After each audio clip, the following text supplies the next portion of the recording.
আসসালামু আলাইকুম। সবাই কেমন আছেন?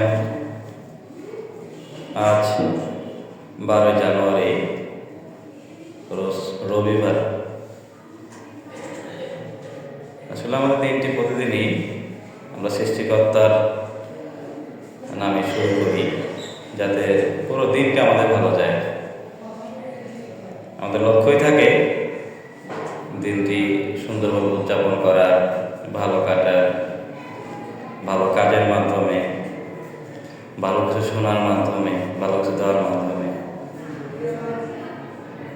তো খুবই পরিতাপের বিষয়, আমরা এই জিনিসগুলো কতটুকু মেনটেন করতে পারি, কতটুকু রিলাইজ করতে পারি যে আজকে দিনটি কেমন আমাদের কাটলো,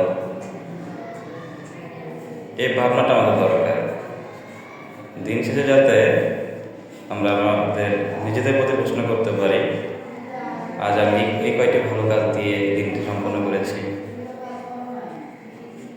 আজকে এই কয়টা ব্যক্তিকে আমি আঘাত দিয়েছি, আমার ভিতরে কতটুকু আজকে উদারতা, ক্ষমাশীলতা প্রকাশ পেয়েছিল।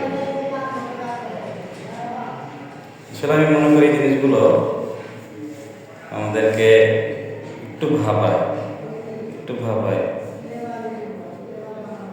আমাদের উচিত জিনিসগুলো ভাবনায় নিয়ে এসে পুরো দিনটাকে সাজানো।